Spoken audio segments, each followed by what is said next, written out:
sound. Oh, hi. Hey, welcome to Talk Comics to Me. I'm Champ Champenstein. I'm trying to get us loaded up on the other side. Jeez. Tasted like dill. Gross. I'm Heather Hadfield. What's up? And we're here this lovely Thursday to talk about comic books. I don't have anything good today. I'll start coming up with something good again. You? Anything? If you haven't heard it yet, you should probably go listen to ABBA's new album. That's all I've got. All right, go talk about your comic book. Okay, I have Batman. This is issue number 113. It is part 2 of the Fear State. I almost said Fear Street. I was like, that's R.L. Stine. Fear State. Not going to speak too much on this just because I don't want to spoil anything for anyone who has read it, but this just continues Scarecrow's little venture into using fear toxins and taking over Gotham and making people scared. Sounds like some Scarecrow shit. Yeah, it's pretty good. There's a little bit of a backstory, I guess, with using fear to control people, which I think is I really love so far. I really like this series, this whole Fear State thing. I am new to Batman as a comic. I never really read much before I know who Batman is. I've seen his wiener, but that's really it. I know who he is. I've seen his wiener. Yeah, we're very close in that way. I've seen more of him than he has of me. We're going to leave it at that. But yeah, no, this is very, very good so far, and I'm excited to see how the story evolves and what happens to Peacekeeper. Why are you looking at me? I know. I keep getting Ghostmaker and Peacekeeper. I keep mixing him up and calling him Peacemaker and Ghostkeeper. So it's a whole thing. I want to be a ghost keeper. I'll be the Peacemaker.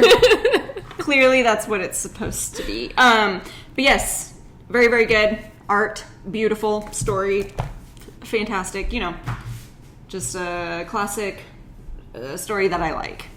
Classic Bitman. But it also has the other part of the story is, or I guess the second half of the book is a Clown Hunter story. The art is also one of those. It's really, really good. I can't remember that artist. Jason Howard, that's what it is. I was like, I've read so many books. Oh, yeah. Big Girls. Yep. Fantastic. But yeah. Yeah, I do like his art a lot. That's all. I also have way more books. Well, not way more. I have several more books than Champ, so I'm just going to keep talking for a minute. I did not read this one. This is the Miracle Molly Batman Secret Files Fear State one-shot. That was a mouthful.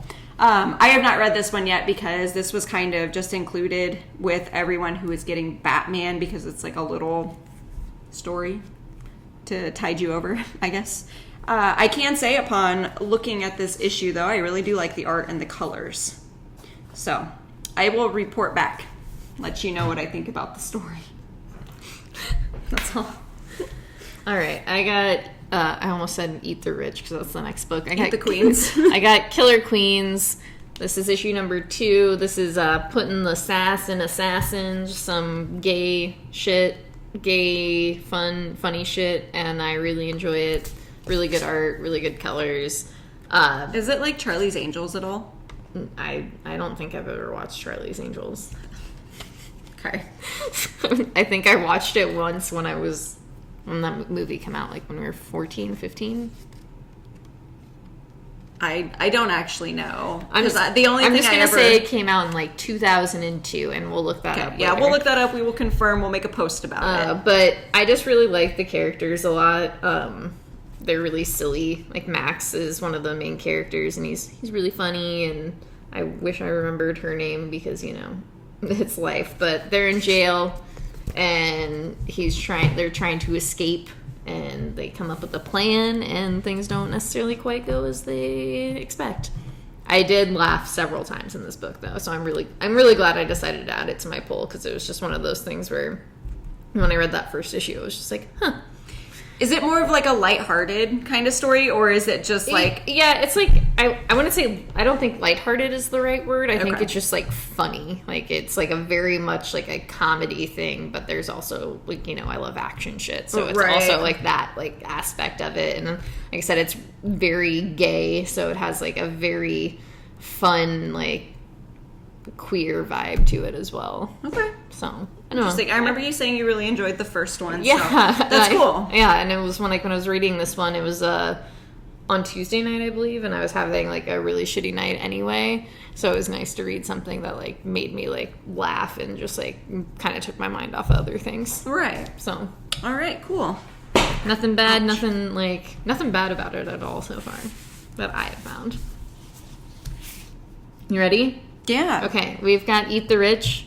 This is issue number 2. Don't listen to that. It is actually number 2, not number 1. Yeah, this is a misprint on this cover, so give me all your money sometime when I have to sell this. But yeah, this is I was going to say fun. I guess it is a fun little horror story. It's fun for us, the readers. It's not fun for Joey. Yeah, it's... Is that her name? I don't know, like Joe? That sounds right. Get that right? So the main character, Joe, goes home to her boyfriend Aster's house. Holy shit. I'm getting all these names. Goes her home name is to... Joey, It yes. is. Fuck yeah, dude. Look at me. I'm on top of the world today. I'm getting everyone's names right. She goes home to her boyfriend Aster's family, and they are very wealthy, rich people. And she kind of witnesses some things that she's not supposed to see. So this kind of explains their lifestyle and why they do things a certain way and how she can deal with it. Yeah. It's after the first issue, I was just like, yeah, it's definitely a very like almost predictable horror book, but I do like it in that like predictability and also just like the difference of it as well, like her kind of like living through it and then also having somebody from her same position Petal? Yeah, you did great. Oh my god, guys. Explain it to her. So I really like that. I don't know, it is fun. I like the characters quite a bit. I think that's the part that I did like about it too, is like any other horror movie or story where rich people are getting away with certain things, they're doing it without the knowledge of everyone else. But in this, it's the lower class people. They are perfectly aware of what is going on, and they are signing up for it in return for something. Yeah. And I thought that was a very cool twist on it, because she's trying to like do the right thing and stuff, and the other people are like, well, no, we signed up for this, we are perfectly aware of what's happening. Yeah, I think it'll be a nice little final girl moment for her, which I'm very excited for. Me too. I love that, because I think she has she's just like a very like, I don't know, I think it's like a relatable character at the same time, and not saying that like Chris is rich, but like his family being from like an upper middle class family and me being from like a working class family, it's still just like I can feel this. Like, not that Chris's family is killing anybody, but you know, maybe.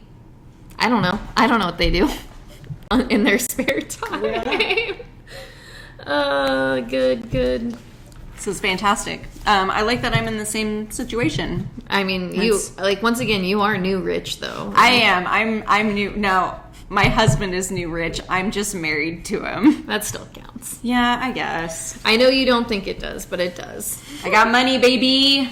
I've got $10 in my bank account right now. I gave you $10 in cash yesterday. Oh, I forgot that was in my bag. I got $20, dude. All right, so this is Dark Blood. This is issue number 3. Oh my god, this is already number 3. Yeah, this is halfway through the series. It's a nice little 6 issue. I like that we just keep calling him nice. Yeah. I love that. You know, that's my favorite. Nice. Yeah, fun. Way to describe comics. We're gonna never think of any other words, but I have a thesaurus that I just recently bought, and I'm never gonna use it. There's one downstairs. Okay. Avery, main character, he has been dealing with some shit, and right now the police are after him because of like everything that's been going down, and you know, police suck. They're kind of just like being assholes to his family. He's trying to make sure that they don't. and I don't really want to say a lot because it's just like there's a lot that like kind of the story like is very slow to open, but this particular issue does like ramp it up quite a bit, gives you a lot of back matter and information about like his life, his wife's life while he was gone in the war, just like, and also that level of like police in the South in this time. It is one thing that I really do enjoy about this, like we were talking about earlier, was the parallels, I guess, because it explains like what happened when he was in the war and then like in present day, or their present day, but there's parallels to the things that are happening to him, and I'm curious to see like if that was something that was like intentional. I mean, I would assume it would well, be, yeah, but, like, for sure, I don't know. But it's just, I didn't like, write the book. Why don't you know this? But like being chased by, the Nazis like he is, and then being chased by the police, I really like that parallel. I thought it was a very interesting point. Well, yeah, I guess I don't want to, because you can kind of see like how the police have kind of always been after black people within this town, so... the colors are so good, like the difference between like the time frames and the colors that are used, and the art is just like really beautiful. I do love it quite a bit. My favorite thing in comics, especially when Nazis are portrayed, is when they are drawn to be almost feral, like rabid. Like in this, for example, the general soldiers, whatever you want to call them, they're always Nazi. They're like foaming at the mouth because they just want to find this person so bad. And I love that because, again, another parallel is the police when they're trying to figure this out. So yes, this book it's really good, really, really, really good. Like I said, I think it was just like slow to start and a little confusing, but it definitely like let you know where it stands and what's happening here. Just dropped you into it, and then is slowly building the story around this one particular instance. Very good. Yeah, very good. I definitely, go pick it up. It's, again, only going to be 6 issues. It's 3 issues, and I think we have all of them at the shop still. I know we have at least one. Yeah. So. Worth it. It's worth the read. Okay. I'm just like, what are these words? This is Cold Dead War. This is issue number 4. This is a George C. Romero joint. This is just a classic zombie story. The twist is the zombies are perfectly sentient. I don't know what other word to use. They're alive still. They still have emotions and the ability to speak and form life, I guess. I think sentience is the right word. Yeah. But they are working with the main character of the story. They are his fellow soldiers who were shot down during the war. I love stories about war. I know. That's why we loved Invaders so much. Yeah, but that's really the point of the story, is he is keeping his friends alive and keeping them fed and stuff because there is guilt there, and he loves them. They're his friends. He loves them. I'm not sure how many issues it's just this one. I should have seen that. This is the last issue, so it's only 4 issues. But I would say if you like any sort of George Romero movies, like definitely you would enjoy this because it is just like straight to the point zombies, like no messing around. Yeah. So it's that one movie. God damn it! I'll think about Diary of the Dead. No, I was thinking the other like war kind of Romero movie, but I'll think about it later because it'll take me way too long. And there's like 1,000 of them, I swear. World War Z. I read the book, didn't watch the movie. Yeah, I did both. How'd it go? The movie? The movie had maybe 2 cool parts in it. But that was it. So the 2 cool parts are the zombies running and like climbing over each other like cockroaches, and Brad Pitt's hair. Yeah, I remember Brad Pitt's That's hair. That's it. I also don't really remember the book very well because I read that in like 2005. Yeah, the movie is nothing like the book. Okay. I read the book like I Am Legend.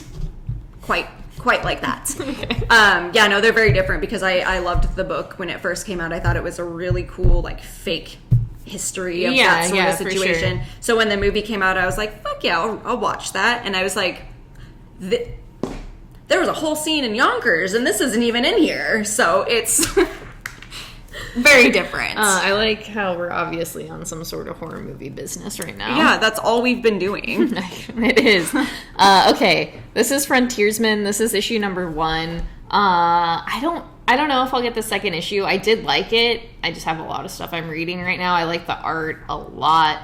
The story was really, like, kind of interesting. So basically, an superhero is the Frontiersman.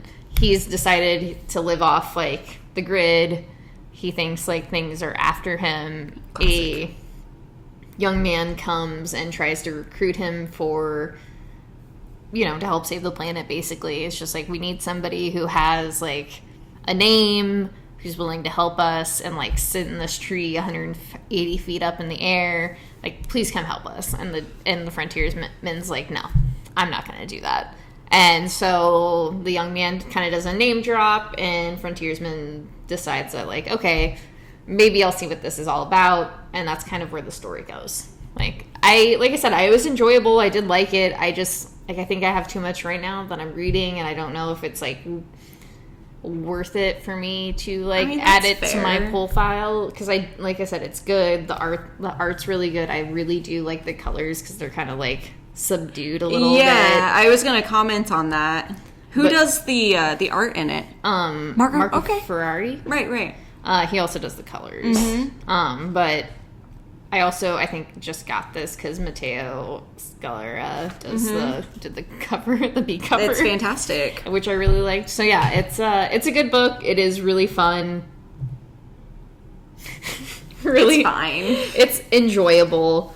I am kind of interested, which is, like, the rough part, because I'm just like, maybe it is worth picking up the second issue to kind of see where this story is going, because I do feel like it has, like, a lot of potential and, like, seems like it'll be very interesting and, like, what it's trying to say. So I did start the author's notes, but it started in a way I didn't really like, so... Because it was like, Frontiersman is the result of our shared enthusiasm and blah, blah. A love letter to yada, yada. And I was just like, come on, bro. Just, like... Are you mocking me? Yeah, like, fuck you. Like, yeah, I just want to read the author's note. Like, tell me what this is, like, a love letter to. Like, I don't fucking mind. I can't read your mind. Like, don't be a dick about it. Let me read, like, back matter and be happy. That put me off a little bit. Yeah, no, that was, like, one of the most off-putting things about the whole entire book, because when I ended it, I was like, oh, I like that. And you know me, like, especially with first issues, I will read the author's notes most of the time. And yeah, I read that and I was like, fuck you, man. And then I didn't finish the author's I mean, that's notes. fair. I would have done the same thing. So maybe he told me all of those things later, but I was all, like I said, I was already just like, no. Yeah. No, thank you. Not into it. Don't talk down to me. I just want to read a goddamn comic book, man. How dare you? All right, so now we have Moon Knight. This is issue number 3. Hey. Yep. This book is so good. I like the art a lot. Yeah, no, we've discussed this every single time. The art in this is absolutely incredible. So Mark Spector, who he died and was reborn in the shadow of Khonshu, and now he is the right hand or the left hand? The right hand. Yeah, the fist of Khonshu to fight evil. He is doing what he can to protect the people that are, in his area of the night and blah, blah, blah. But there's another man who is the opposite hand. And they both What if they were the same hand? I can see why they would be fighting then, because a hand is not very big. And for two grown men to be that hand... Just like, oh no, I have 2 right hands. My children. How do I pick anything up this way? Yeah, it gets a bit confusing. So they... are obviously fighting because clearly when you have a ruler and there are 2 people who take your word and see it different, they interpret it differently, that can cause quite a bit of problems. And that's what's happening, is there's problems in this religious world. There's problems.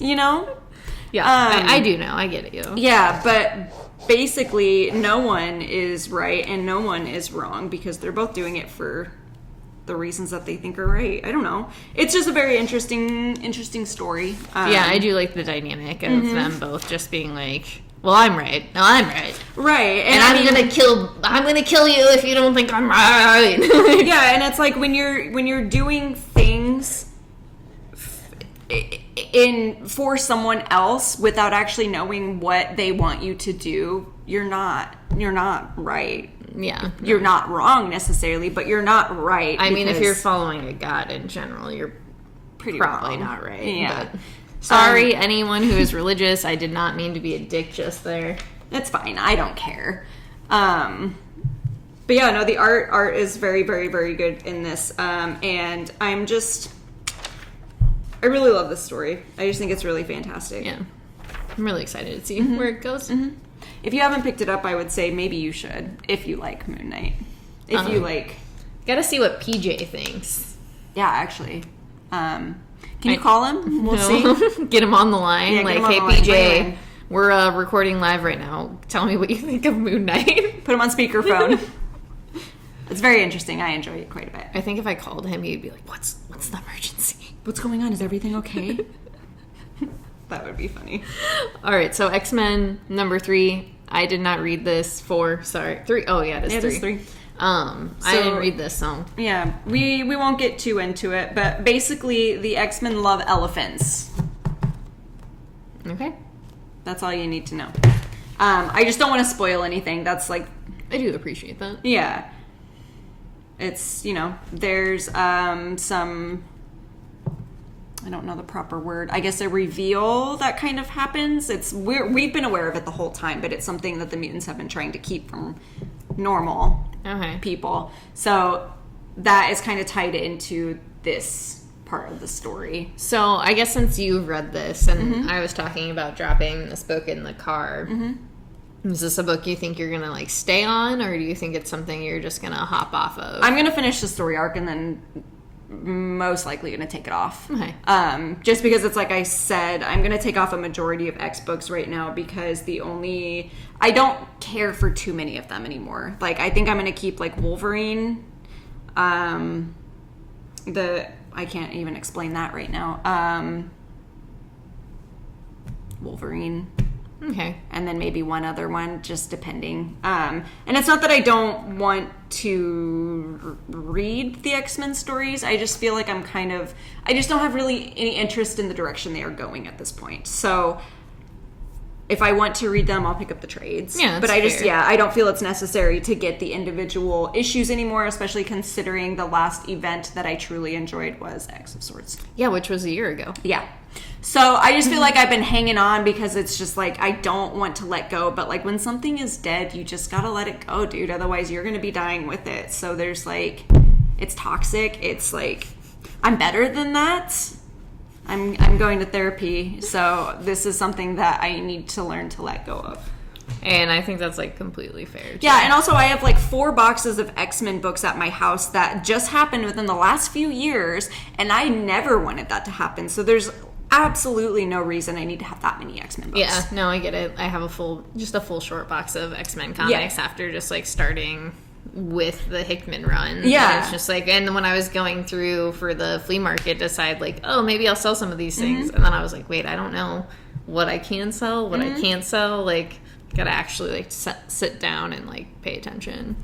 So, speaking on that, this is a new X-Men book.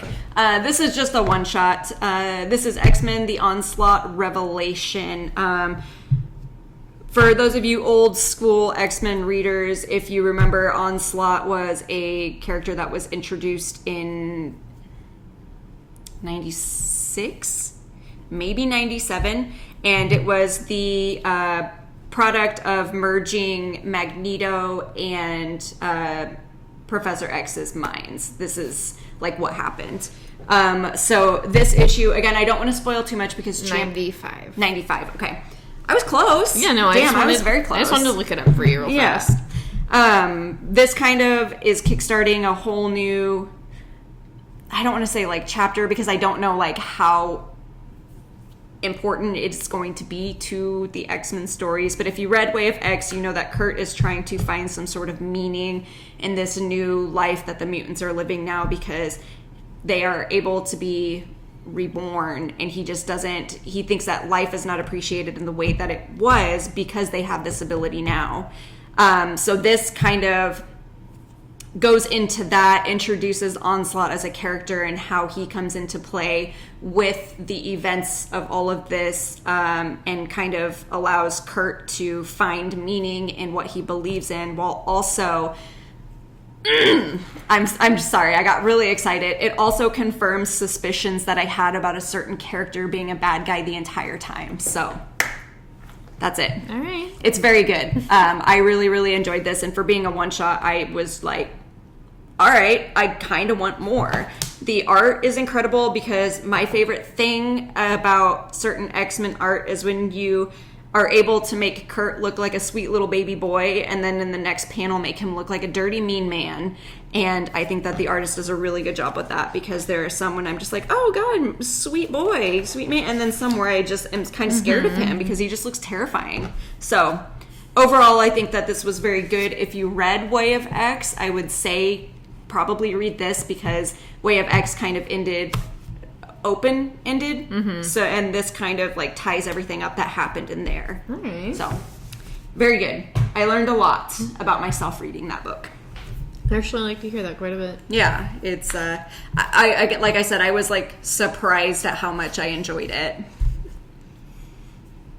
There's nothing wrong with that. Yeah, you know I love my Kurt. I know. Okay, so I guess now I have vinyl number 4. Horror. A nice little horror book.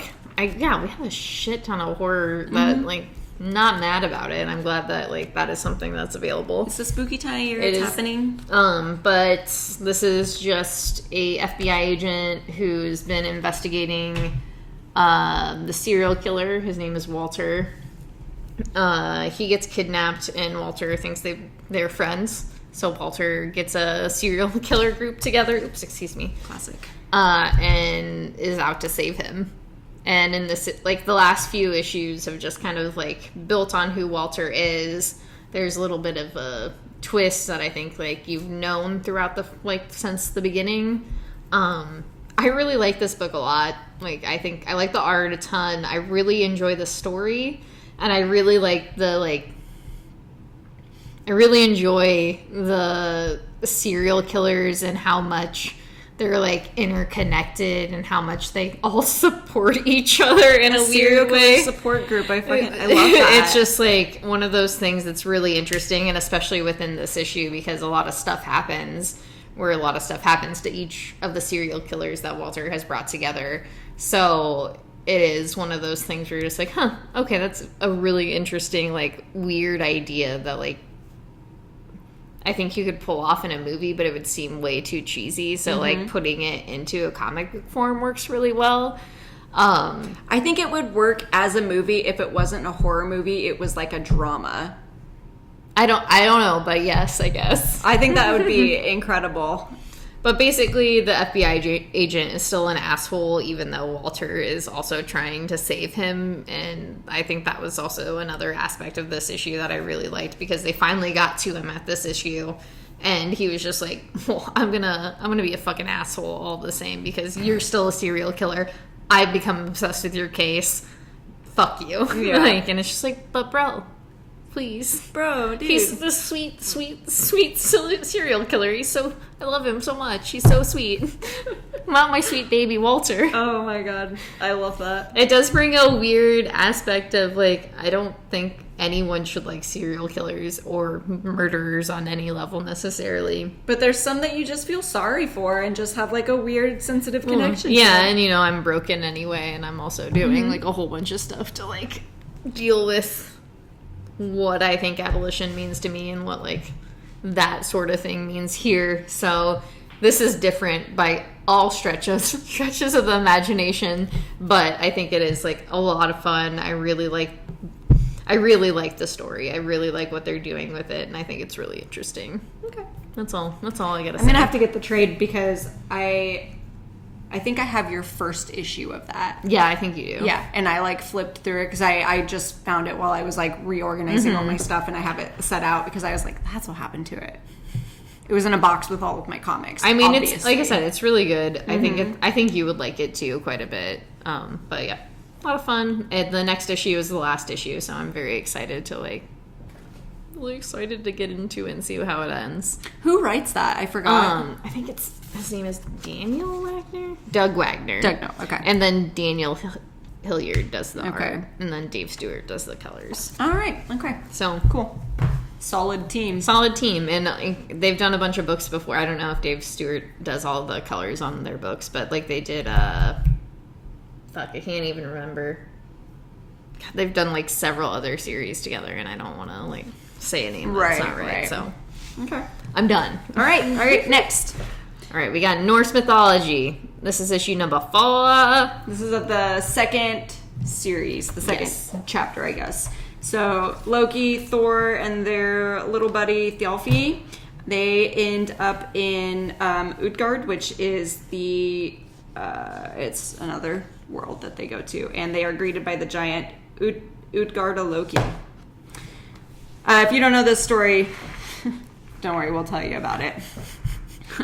They are each given like different tasks to kind of prove their worth, I guess. Yeah, like how or what they think of themselves, right, basically. Yeah, right. And they all fail pretty much. Like they're tricked. It's a beautiful story, especially because Loki at the end is like pissed, but then he's just like, that was pretty good. That was a good nice little trick that you played on me. I mean, I also like the aspects of it where they kind of create things that are like solid within the world that we like know so well, which is like one of the great things about like any sort of mythology, I think, is just like usually it is some tied into like the things that we absolutely know. But so this issue, obviously, I love Norse mythology, but I'm excited because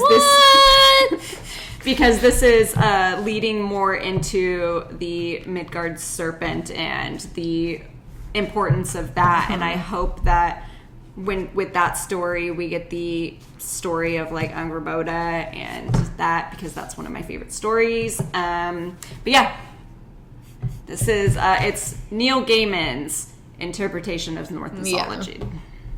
Norse mythology. It's Neil Gaiman's, but done by what's his name, P. Craig Russell. Yes. So it's like different iterations of this story through different people's mouths. So which is the best type of story. Yeah, I love that. But yeah, it's Norse mythology, just classic tales. Classic from the Norse. All right, so we have Vampire the Masquerade. The horror. This is issue number 10. I think last time we talked about this, we said it was the last issue, but this is really the last issue. There is like another part of the series that's coming out, but this is seriously the last issue. But basically, I did not read this one, so Allie kind of tells Cicely her whole plan, what was going on the whole time, and lots of stuff happens. But I actually really enjoyed the ending of this, even though I thought it had already ended. Yeah, that was very confusing to me, because when this popped up, I was like, oh, cool, a new story arc is starting, and then I was like, wait a minute. Yeah, no, it's because I did the same thing. I was like, oh yeah, hell yeah, I want to see this werewolf shit. And then, it was actually the same thing. Very silly. I can't wait for the werewolves, though. But yeah, it's, and this also does a good job of kind of leading you into the next story arc, and like the whole Anarch story has actually been leading into. Okay. So I am really excited for you to read the end of this, because I do think you will also enjoy it. I do like how Teenie Howard is very clearly on the front of this comic book, right there. I did not even notice that. That's awesome. And if that's not, then they just did a really good job of making that look exactly like Teenie. We love Teenie in this house. But yeah, this was I really liked the ending. I really enjoyed this whole series. It was definitely worth the pickup, because I kind of just picked it up even without being into Vampire the Masquerade. Right. So because this comic is coming out, there has been a lot of I know this was a thing before too, but I feel like I'm seeing more of it recently, like the RPGs, like the actual like role playing games and stuff, not just the video games. So that was really cool too, because I think this particular story, Winter's Teeth, that has its own RPG, which you can order in previews if you wanted to know. I looked it up today. It looked very interesting. It looked fun. Well, and I mean, especially knowing the story and like, because it's like, ooh, who would I play if I was this? Like, if I was doing this, and how would it go differently potentially? And I do. Who would you play? I don't know, because I mean, part of me would be like, I feel like I'd probably be like Allie or Cicely, like one of these main characters, because I'm not like, can it be Running Bear? Can it be, what's his name, Calder? I think that's who I would be. Because I don't necessarily like playing as the bad guy, but I do also like playing as a silly character 90% of the time. Yeah, I think I'd be Calder. I think that's who I would be. Let's do it. Let's play. Oh God, I just hurt my neck. I don't have time. Yeah, you're right. We can play, but it'll be like, once every couple months. 10 minutes at a time. Yeah. All right, cool. We'll do the die RPG before we do this RPG. You okay? Yeah, Is it gonna make it? I did that. Those are all marks. Those are all my marks that I put on there. This is Rabid World. This is issue number 4. This is the last one of this series, but I think that it's kind of leading off like as if there could be another part. This is another just vampire zombie. I was like, I know that's not vampires. It's a zombie story. So they figured out kind of what caused the mutation to happen. They centralize it, they inject it, and then it's not necessarily a cure, but it helps fight off like whatever had been happening. So they're able to prevent themselves from getting it, but not help the people that have already been infected. It was interesting. I surprisingly like the art the most of all, even though I'm just not really a fan of just like this kind of art. Yeah. I just thought it worked for the story, because the only like real color that's in there other than the words, which are like an orange, is the blood, which I thought was very cool. But yeah, this little quick little scout book, 4 issues, Rabid World. And apparently it's going to keep going. I'm going to take it off, but that's it. I only cared about the first. Yeah, I only cared about these 4. And like what you've talked about it, I just feel like it just says the end. Sure, it could keep going, but like why? Well, because this is. I'm going to spoil the last page. If you wanted to read this, earmuffs, please. It says, "For all I know, it could have fallen from the sky," and then it shows space and says the end. So it's like zombies come from space, right? They were just like. Shot right to Earth. Yeah, I don't know if I like that though. But anyway, it doesn't matter. This is Stillwater. This is issue number 10. This is back from a little hiatus. And this is basically an informative guide on why you shouldn't have children. Am I wrong? No, not necessarily, no. They're evil, plotting little shits. Yeah, so basically... I'm just kidding. Have kids if you want to. This is just something different. If you read the first 2 story arcs, you kind of find out at the end of the last story arc that the kids have been kind of trying to figure out a way to change things within the town. And so that picks up from there and shows you how they are actually trying to do so. And also Daniel... Our main boy is just like, I don't know if this is the right thing, but I'm kind of stuck here as like a symbol of what it means for the kids to grow up. Right. He really doesn't. I feel like it's not necessarily that he doesn't have a choice. I just feel like he feels obligated to. Well, I mean, he doesn't. I mean, yes. Otherwise, like a lot of stuff, bad stuff He is tied there for certain reasons, but I feel like a part of the reason why he even agreed to make it happen was like he wants to help them. Well, and I think he believes in that cause of like that, but obviously being alive for X amount of time as a child, and then also seeing how adults treat this world where people can just live endlessly and how they kind of backstab and are shitty people causes somebody to be eroded as a person. Mm-hmm. And I think that's like a really interesting idea, is just like, because, you know, obviously this kid and these kids have never had the chance to like grow up and be who they want to be, and it's like, well, what does that mean after like 30 years, right? Like, or 40 years? Who are you, really? And if you do grow up, are you going to be a good person? And this is just my personal opinion, because you know how I feel about kids, but I just feel like, especially in their situation, I just don't feel like there's any good outcomes considering what they've seen and what they know and what they've been through. It's a really interesting idea. It is. And I really like the way it's like been like kind of steadily introduced, and then like how this issue has come back around to the first issue, kind of like building that story in such an interesting way.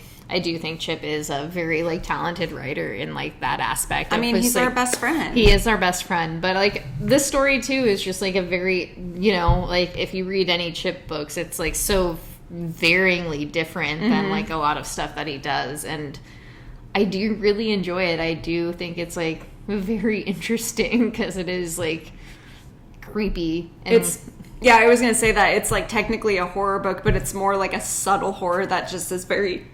It kind of sits uncomfortable. Yeah, it sits on you. And like I said, it's just one of those things, especially with like this introduction of the kids, like kind of having all of this stuff going on is like, ugh.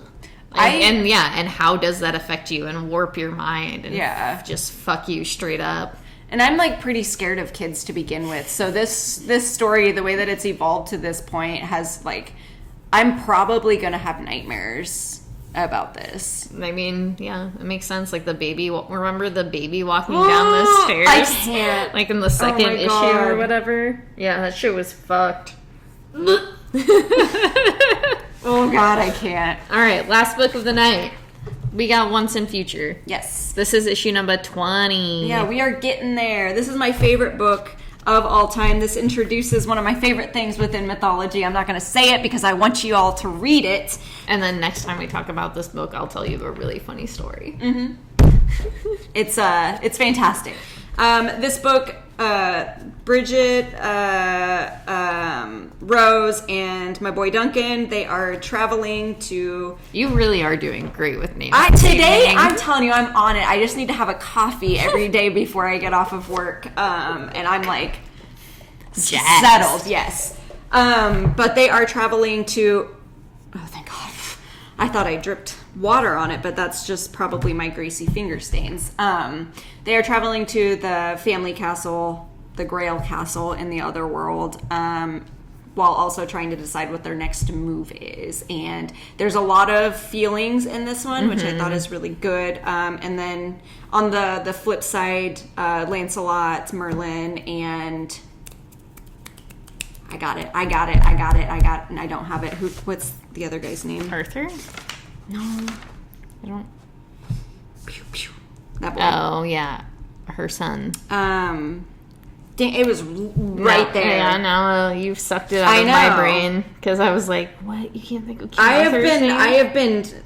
All these names have been like, yeah, dude, you fucking got it. But, like, the one character that I need to remember that's in here all the time, and I can't... It's who Duncan is supposed to be. I know. Why? And it's not Percival, because Duncan is Percival. Yeah, okay, Merlin, King... Blah, blah, blah, blah, blah. I don't know if it's in there, actually. Arthur. I don't think... Galahad. Yep. Yeah, Galahad. They are bringing out someone who is going to assist them in the fight against Lancelot. It's a very, very good story. You know how much I love this story. The art is, of course, incredible. Colors, magnificent. Yeah, if you haven't read this and you love any sort of mythology, I just got to say, like, why? Why haven't you picked this glorious book up? The deluxe edition hardcover. I didn't even mean to say deluxe. I just meant to say the hardcover that collects all of the most recent issues comes out on October 27th, I believe. And obviously that contains everything that you need to read, but it also has a little extra features, which I think is beneficial to anyone who enjoys this kind of thing, which is why I'm getting it. I will show you everything that's in it because, I'm going to open it the second that I get it. That's all I have to say. I don't think you have to enjoy mythology to enjoy this book. No. I think it's like very approachable, especially if you're kind of just like on the edge of those sorts of things, because I absolutely have loved this story from like day one. And like every time I do finish an issue, I do scream some sort of like randomness out to Chris, like, oh, look at this thing that just appeared, look at this. Like, it is a wonderful book. To just repeat, Heather, the art and colors are like phenomenal, and that's part of the reason I think it does, like, this book is so enjoyable personally, because like the story is good, like that, no doubt about it, the story is great, but something about like the art and the way the colors look, it just really does a great job of like bringing you into this world and like making mythological creatures look real and or just like fucking terrifying, it's just like so good on that level. And I think for me personally that is one of the biggest sellers of this book. Like, fuck yeah, I love the story, like I love the characters, and like how they've developed throughout the issues has been very interesting and very cool, especially Rose and Duncan. And even why am I blanking on Grandma's name right now? Bridget.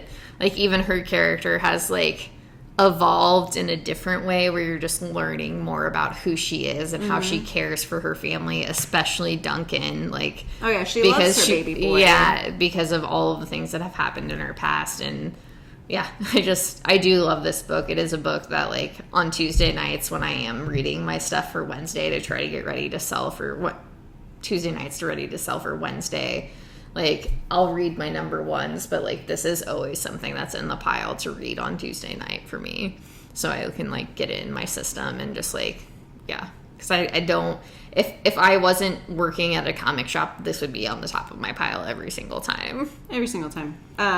And back to what you were saying about the art, how it really brings you in, I think that it's the perfect kind of art for literary sagas, and I think that's why it does so well and like bringing you into the story itself, is because like the colors are out of this world. Like they're not colors that you normally see in real life situations, so I think it like ties into the fairy tale aspect of this story. My man Dan Mora, dude, I can't. We love Tamara as well. Like, yeah. It's just them. This team. When I say this team, I want more. Give me every single book I read. That's it. That's actually all the books we have to talk about. Yeah, we did pretty good. Yeah, we did great. We did good on time. Yeah. So, as always, thank you for listening to us. Please go support your local comic book stores. If you live in Omaha, please make sure you're supporting your local libraries. There is a hue of like Omaha library meetings coming up in October. Maybe we'll post those dates just because there's a lot of shit going on. And if you don't know, public libraries public. Yeah, that's the most important thing. And if you're from out of town, I will quickly go through this. They're trying to privatize the public library, and by privatize, they mean they're just going to be funded by private donors, but it is still taking the public out of the public library, and also the public library's funding has dropped dramatically throughout the years, while more money's been pumped into the police system. So this is something I think means a lot to both of us, because we know people who work in the library. We're very close with them. We also feel very adamantly about reading, and also just the availability for people to read books. Yeah. Comics, books, whatever it may be. It's incredibly important. So yeah, just keep us in mind. I will try to make sure to post those sorts of things so you can kind of see what's going on. If you're not aware, because none of us have really been aware of what's happening the past couple of years. Right. And we do say this every single time, and it started at the beginning of the pandemic because that was a place that needed to stay open. But I feel like it's very important to support libraries. Well, I mean, especially as poor kids and people Right, who and that's needed the library on that's like the main thing multiple is occasions. it's not just a place to read books, it's a place to like stay safe, to protect yourself from the outdoor environment. And if it's privatized, there are people who will not be allowed to come inside to stay warm, to cool off, to do any of that, to use the resources that are there to help themselves, and that is bullshit. 100%. So, yeah, I didn't think we'd go there, but we did. I am very, very... I have a lot of feelings about libraries, and the fact that all of this is happening and it's being allowed to happen makes me furious. As it should. Yeah, I would not be half as smart as I was if it was not for public libraries, and I just feel like this is an opportunity for people to do good. And if they don't, then I am going to come for you. Every single one of you. I will hunt you down. Keep public libraries public. We're looking at you, Jean. I cannot get into it with Jean right now. So we love you as always. Thank you so much. We appreciate your support. It does mean a lot to us. I know I say this to people quite a bit if I see them in person and they say something about listening to us, but like, we try to do this so you guys will grab stuff that you like and maybe that we'll like no matter what. But we love you. We'll see you on, as Michael Scott says, the flippity flip. Yes. And goodbye.